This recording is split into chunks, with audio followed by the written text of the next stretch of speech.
दोस्तों टी20 विश्व कप 2024 की सबसे बड़ी जंग में जब भारतीय महिलाओं के सामने आई घमंडी ऑस्ट्रेलिया की खतरनाक टीम, तब दोनों के बीच अंतिम गेंद तक हुआ ऐसा घमासान देख हक्का बक्का रह गया पूरा क्रिकेट जगत। तो आखिर इंडिया और ऑस्ट्रेलिया के बीच खेले गए दिल दहला देने वाले मुकाबले में कैसे टीम इंडिया ने बदला चुकाते हुए पूरी तरीके से ऑस्ट्रेलिया को तबाह बर्बाद कर दिया। रेणुका सिंह ठाकुर की कातिलाना गेंदबाजी के बाद कैसे स्मृति और हरमनप्रीत कौर ने अपने बल्ले से गेंदबाजों की धज्जियां उड़ाकर रख दी। इस रोमांचक मुकाबले की पूरी हाईलाइट तो हम आपको दिखाएंगे ही, लेकिन उससे पहले आपको क्या लगता है कि स्मृति मंधाना, हरमनप्रीत कौर और शेफाली वर्मा में कौन सबसे बेहतरीन खिलाड़ी है? अपनी राय नीचे कमेंट करके जरूर बताइएगा। दोस्तों, इंडिया की मेंस क्रिकेट टीम ने टी20 विश्व कप 2024 का खिताब जीतकर महिला क्रिकेट टीम के लिए चुनौती और भी बढ़ा दी है। जहां एक तरफ वुमेन टी20 वर्ल्ड कप 2024 का बिगुल बज चुका है, जिसमें टीम इंडिया ने पहली हार के बाद तगड़ी वापसी की है। भारतीय महिलाओं ने पहले पाकिस्तान तो फिर अब श्रीलंका को धूल चटा दिया, लेकिन अब सेमीफाइनल में जाने के लिए उनकी अगली चुनौती आसान नहीं है। अब टीम इंडिया के सामने खड़ी है 6 बार की टी20 विश्व चैंपियन ऑस्ट्रेलिया, और सबसे इंपॉर्टेंट बात तो यह है कि इस मैच में भारतीय क्रिकेट टीम को किसी भी कीमत पर जीत चाहिए थी। ऐसे में दुबई इंटरनेशनल स्टेडियम में भारतीय कप्तान हरमनप्रीत कौर ने टॉस जीतकर पहले गेंदबाजी करने का फैसला किया और ऑस्ट्रेलिया की क्रिकेट टीम को बैटिंग का निमंत्रण इस मस्ट विन मुकाबले में दे डाला। अब सबसे बड़ी चुनौती में अपनी टीम ऑस्ट्रेलिया को जबरदस्त शुरुआत दिलाने के लिए कप्तान एलिसा हेली के साथ बेथ मुनी का बेहद खतरनाक जोड़ी मैदान में उतरी। ऑस्ट्रेलिया ने पहले बल्लेबाजी करते हुए अच्छी शुरुआत की। 3 ओवर के बाद टीम का स्कोर बिना किसी नुकसान के 26 रन पर बन गया, लेकिन ऐसा लगा था कि ऑस्ट्रेलिया की पूरी टीम पूरी तरीके से डोमिनेट कर रही है। तभी 28 रन पर उनका पहला विकेट गिरा। मुनी 18 गेंद में 17 रन बनाकर आउट हो गए। रेणुका सिंह ठाकुर ने उन्हें हरमनप्रीत कौर के हाथों कैच कराया, तो फिर देखते ही देखते कुछ ऐसा हुआ जिसने ऑस्ट्रेलिया की कमर ही तोड़कर रख दी थी। जी हां, 32 रन ही बने थे कि बैटिंग करने उतरी एलिसा पेरी भी हरमनप्रीत को अपना कैच थमाकर पवेलियन लौट गई और टीम इंडिया ने अभी से ऑस्ट्रेलिया की हालत बिगाड़ के रख दी। हालांकि यहां से कंगारू टीम संभल भी जाती, लेकिन स्कोरबोर्ड में बिना एक भी रन जोड़े यानी कि 32 रन पर ऑस्ट्रेलिया ने तीसरा विकेट गंवा दिया। भारतीय गेंदबाजों ने पूरी तरीके से ऑस्ट्रेलिया की टीम पर शिकंजा कस लिया था, जहां फिबी लिचफील्ड भी रेणुका सिंह ठाकुर का शिकार बनी। इस खिलाड़ी ने लगातार अपने 2 ओवर में 2 विकेट चटकाकर इस मैच में हड़कंप मचा दिया था। ऑस्ट्रेलिया के खेमे में हाहाकार मचा हुआ था, उन्हें समझ नहीं आ रहा था कि क्या किया जाए।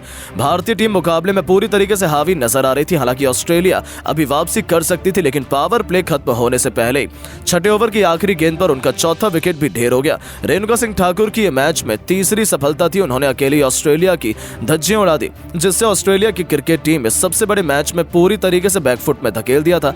उन्हें तो समझ ही नहीं आया था कि यह क्या हुआ। 6 ओवर में ऑस्ट्रेलिया केवल 33 रन बना पाई थी और उनके 4 बल्लेबाज पवेलियन की शोभा बढ़ा रहे थे। हालांकि फिर 5वें विकेट के लिए एक बार फिर ऑस्ट्रेलिया की सबसे बड़ी खिलाड़ी और कप्तान एलिसा हेली ने अपने साथी खिलाड़ी के साथ मिलकर 50 रनों से भी अधिक की एक जबरदस्त पार्टनरशिप की। उन दोनों ने अपनी टीम ऑस्ट्रेलिया को मैच में वापस लाकर खड़ा किया था। हेली का बल्ला आग उगल रहा था। ये खिलाड़ी तो अपने बल्ले से एक के बाद एक चौके छक्कों की झड़ी लगा रही थी, लेकिन जैसे ही 70 रन बनाकर खेल रही इस खिलाड़ी का विकेट गिरा, यहां से पूरा मुकाबला ही पलट गया और देखते ही देखते भारतीय गेंदबाजों ने पूरी तरीके से ऑस्ट्रेलिया को तहस नहस कर दिया। हालात तो ये हो गए थे कि ऑस्ट्रेलिया को 20 ओवर भी खेलने नहीं दिया, जहां 19.2 ओवरों में भारतीय गेंदबाजों ने इस मस्ट विन मुकाबले में ऑस्ट्रेलिया को केवल 171 रनों पर ही ऑल आउट कर दिया, जिसके दम पर टीम इंडिया को 172 रनों का लक्ष्य मिला था। भारत के लिए रेणुका सिंह ठाकुर ने सबसे अधिक 4 सफलताएं हासिल की।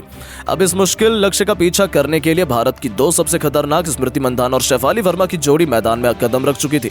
इन दोनों के सामने ऑस्ट्रेलिया के गेंदबाज आग उगलने को तैयार थे, लेकिन पहले ओवर में ऑस्ट्रेलिया की हालत खराब हो गई थी, जहां स्मृति मंधाना ने मैच की पहली लगातार 2 गेंद पर बाउंड्री के बाहर फेंक दिया। तो ये तो केवल शुरुआत थी। ऑस्ट्रेलिया के तो पसीने तो उस समय छूट गए जब ओवर की 5वीं गेंद पर गेंदबाज ने नो बॉल फेंक दी और अब उस पर भी टीम भारत को चौका मिल गया। यानी कि पहले एक ओवर में ही टीम इंडिया 14 रन बना चुकी थी। लक्ष्य अब तो हमारे लिए और भी आसान हो गया था। भारतीय खेमा तो अभी से जश्न मनाने लगा था। यहां तक कि दूसरे ओवर की आखिरी गेंद पर भी शेफाली वर्मा ने शानदार चौके से अपना खाता खोला और ऑस्ट्रेलिया को अपने तेवर दिखाने शुरू कर दिए। भारतीय टीम आसानी से जीत की तरफ बढ़ रही थी। ऑस्ट्रेलिया का हर एक प्लान फ्लॉप नजर आ रहा था। पारी का तीसरा ओवर लेकर आई एलिसा पेरी की आखिरी गेंद पर स्मृति मंधाना ने मिड विकेट के ऊपर से इतना खतरनाक छक्का लगाया कि पूरा स्टेडियम जश्न में डूब गया। हर तरफ केवल खुशियां थी। सभी भारत की बल्लेबाजी का आनंद उठा रहे थे, तो वहीं मातम फैला हुआ था केवल ऑस्ट्रेलिया के खेमे में। ये दोनों भारतीय टीम को रॉकेट की रफ्तार से आगे बढ़ा रही थी। पावर प्ले का बखूबी फायदा उठाते हुए दोनों ने मैदान के चारों तरफ चौकों की बरसात ही कर दी थी। यहां तक कि पावर प्ले का आखिरी ओवर लेकर आई खुद तालिया मैगकरा का स्वागत ही स्मृति मंधाना ने पॉइंट के क्षेत्र में खतरनाक चौके से कर दिया था। इसी के साथ उन्होंने टीम इंडिया को 50 रनों के पार भी पहुंचा दिया था। अभी मुकाबला शुरू हुए कुछ समय बीता था और टीम इंडिया अभी से 53 रन बना चुकी थी और तीसरे गेंद पर शेफाली वर्मा ने गेंदबाज के सिर के ऊपर से एक ऐसा जबरदस्त छक्का लगाया जिसे तो हर कोई देखता ही रह गया। जीत तो सुनिश्चित नजर आ रही थी। 6 ओवर में पावर प्ले में टीम इंडिया ने 59 रन बनाए। हालांकि ऑस्ट्रेलिया ने अपनी कातिलाना गेंदबाजी से वापसी करने का भरपूर प्रयास किया। उन्होंने जी जान लगा ली, लेकिन जिस अंदाज में स्मृति और शेफाली ने टीम इंडिया को शुरुआत दिलाई थी उसके बाद टीम इंडिया को हरा पाना ऑस्ट्रेलिया के बस में नहीं था। देखते ही देखते स्मृति मंधाना ने केवल 31 गेंद पर अपना तूफानी अर्धशतक ठोक दिया था, वो भी इतनी बड़ी चुनौती में। दूसरी तरफ शेफाली भी फुल फॉर्म में नजर आ रही थी। गेंदबाज के सर के ऊपर से छक्का लगाकर इस खिलाड़ी ने 10 ओवर में ही टीम इंडिया को 100 रनों के पार पहुंचा दिया। शेफाली वर्मा भी अर्धशतक बना चुकी थी। उनके बीच हुई शतकीय पार्टनरशिप ने टीम इंडिया की जीत की नींव बिछा दी थी। उनकी विस्फोटक बल्लेबाजी का नतीजा हुआ कि टीम इंडिया जीत के बेहद करीब आ चुकी थी। हालांकि तभी ऑस्ट्रेलिया ने वापसी की। शेफाली वर्मा 56 रन बनाकर पवेलियन लौट गई, लेकिन उनके आउट होने के बाद मैदान में उतरी हरमनप्रीत कौर ने स्मृति मंधाना के साथ मिलकर रनों की रफ्तार में कोई कमी नहीं आने दी। कप्तान ने आते ही अपने बल्ले का जौहर दिखाया और अपने विस्फोटक बल्लेबाजी से ऐसा तांडव मचाया कि एक के बाद एक ऑस्ट्रेलिया के सभी गेंदबाजों की बेरहमी से पिटाई करते हुए मैच को जल्द से जल्द समाप्त करने का ठान लिया।